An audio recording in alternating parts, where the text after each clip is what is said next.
Turminha do nono ano, tudo bem com vocês? Hoje nós vamos fazer uma espécie de comentários, uma espécie de revisão sobre esse texto que vocês trabalharam na aula passada. O homem que espalhou o deserto. Acredito que vocês tenham feito a leitura antes de fazer a interpretação. E em cima das questões, nós vamos fazer alguns comentários a respeito do texto e a respeito da parte gramatical, da escrita textual, escrita do autor, ok? Então, vamos passar para o próximo slides. Na primeira questão, da página 69 e 70, ele vai perguntar o tipo de narrador, ok? Vocês, lógico, devem ter lido o texto para perceber qual é o tipo de narrador que o autor abordou aí no seu texto. Aí o nosso autor, Inácio Loyola Brandão, e ele utilizou logo no nos primeiros parágrafos, sinalizando aí o verbo, o verbo na terceira pessoa do plural. Aqui no início ele vem trazendo aí o verbo na terceira pessoa do plural, mas se referindo ao menino, quando o menino costumava apanhar a tesoura da mãe e ia para o quintal. Cortando folha das árvores, havia mangueiras, abacateiros, ameixeiras. Então aí ele está contando a história. Então se ele está contando a história, é o narrador.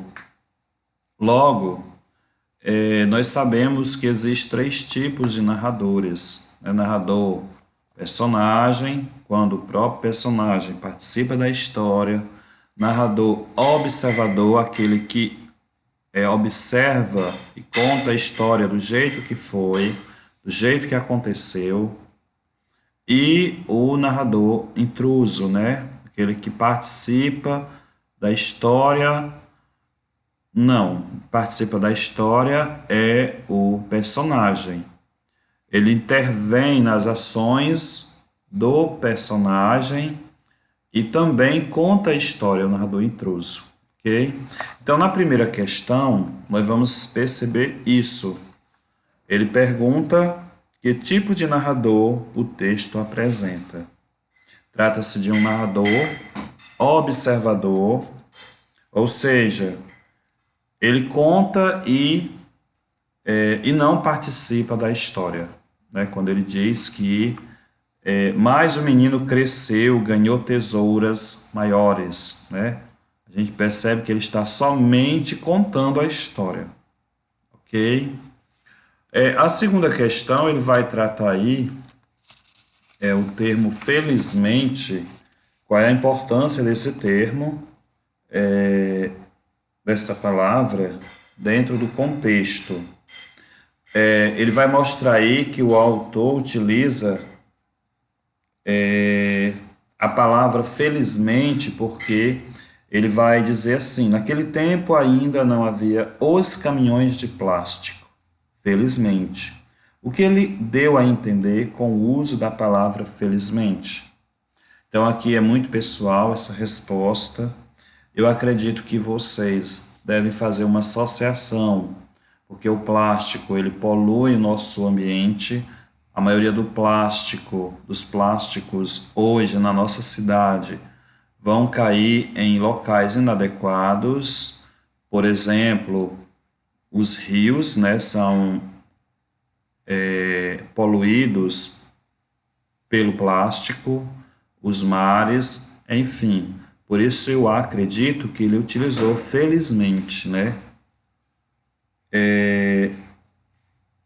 Embora o plástico é muito útil ainda, mas ele se torna mais inútil do que útil dentro da nossa sociedade. Ok? Na terceira questão, ele vai pedir a relação que o narrador faz, o que estabelece entre a destruição da natureza e a inteligência do protagonista. Aqui, pessoal, ele faz uma crítica em que, quando uma pessoa destrói a natureza, ele não está sendo inteligente, porque a natureza, ela é importante. Somente pessoas com pouca inteligência acabam destruindo a natureza. E nós sabemos que existem muitas pessoas que fazem isso pensando apenas no benefício próprio, né? É enriquecer ilicitamente, destruindo a natureza. Nós percebemos na nossa realidade, nossa atualidade, a floresta amazônica, a cada dia está sendo destruída. Este povo, será que realmente ele usa da sua inteligência? Então, o texto aqui, ele vai trazer esta relação. Qual é a relação que a gente pode fazer? É que quando a pessoa é inteligente, ele não vai destruir a natureza, porque automaticamente isto vai se voltar contra ele. Na releitura do conto, na questão 4, o que se diz a respeito do jardim, do jardim, e comente com o jardim, como o jardim era e como ficou depois do ato do garoto. Na questão 4, antes do menino, no quintal havia mangueiras, havia outros tipos de plantas, Era um quintal enorme, parecia uma chácara, mas ele saiu cortando tudo que via pela frente. Depois ele foi fazendo um desabastecimento das árvores, Tinha afugentado, lá onde afugentava os pássaros, destruindo ninhos, enfim, ele foi formando aí uma sensação de vazio. E aí ele queria provocar o quê? A destruição, até que ele semeou aí o deserto, Semeou entre aspas, Esvaziou, Fez um vazio. Na questão 5, o que é possível inferir a respeito da influência da mãe na educação e no comportamento do menino? Nós sabemos que as mães, ela tem uma grande influência na educação do filho. Então a gente percebe aí que esta mãe, ela não educou o filho como deveria ter educado, A mãe influenciou negativamente, não é isso? Na educação do filho, e embora ele ter no início ser inocente das atitudes que ele estava fazendo, mas ele se tornou um destruidor da própria natureza, não é isso? Na questão 6, nós vamos analisar o que a gente deu início na aula passada. Releia os períodos, classifique as orações coordenadas destacadas. Só essas que estão em vermelho. Na questão 7, nós temos aqui uma oração coordenada sindética aditiva.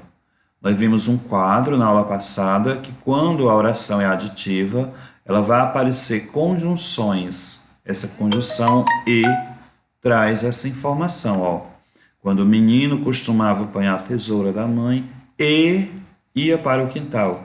Esse "e" traz uma ideia de uma ação após outra, ok? Uma soma de ações.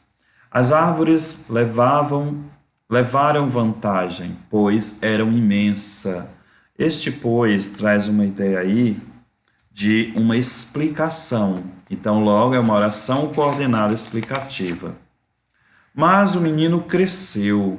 Este "mas" traz uma ideia que uma mudança aí, uma oposição, uma contraposição. Eu diria que uma adversativa aí. Então, mas traz uma ideia de oração subordinada adversativa. Adquirida a prática, limpou o quintal e descansou. Aqui, limpou, nós sabemos que é um verbo, logo é uma oração. Então, esta oração separada por vírgula é uma oração assindética, ok? E mais à frente nós temos e descansou. Logo, descansou e descansou é uma oração sindética aditiva. E trabalhavam, derrubavam. Derrubavam aqui também é uma oração assindética, porque é separada apenas por uma vírgula. No próximo slide, nós vamos verificar, classifique as orações coordenadas destacadas a seguir.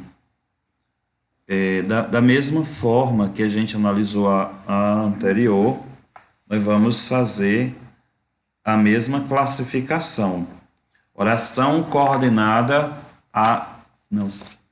oração coordenada sindética aditiva. O E aqui da conjunção vai trazer uma espécie de adição. Toda pessoa tem direito à liberdade de pensamento, mas não precisa pensar somente. Este mas vai trazer uma classificação adversativa. Ou você se envolve, ou nunca viverá em comunhão. Ou, traz aquela ideia de alternância. Então, oração coordenada alternativa. O local estava lotado, vírgula, mas todos conseguiram se pronunciar. Percebam que está em destaque aqui é a primeira oração. Logo, é uma oração coordenada assindética, ok? Pensou muito, conseguiu, pois, tomar a decisão. Aqui este pois, ele vai trazer uma ideia aí de oração coordenada sindética conclusiva. A primeira, que da letra F, tomou a decisão correta. Oração coordenada, aqui nós temos uma sindética e na outra uma explicativa. Todos os seres humanos nascem livres, mas também nascem com responsabilidades. Aqui o mas também é uma aditiva, ok? Os moradores pediam silêncio, esqueciam-se. Nós temos aqui uma oração coordenada assindética, porém da interação. Este porém traz ideia de contrariedade, então adversativa. Nós aqui trouxemos o quadro de novo para que vocês consigam, interagir com estas informações. Toda vez que uma oração coordenada sindética vai aparecer estas conjunções, repetindo aqui, ok? Adversativa, do mesmo jeito, alternativa, conclusiva e explicativa.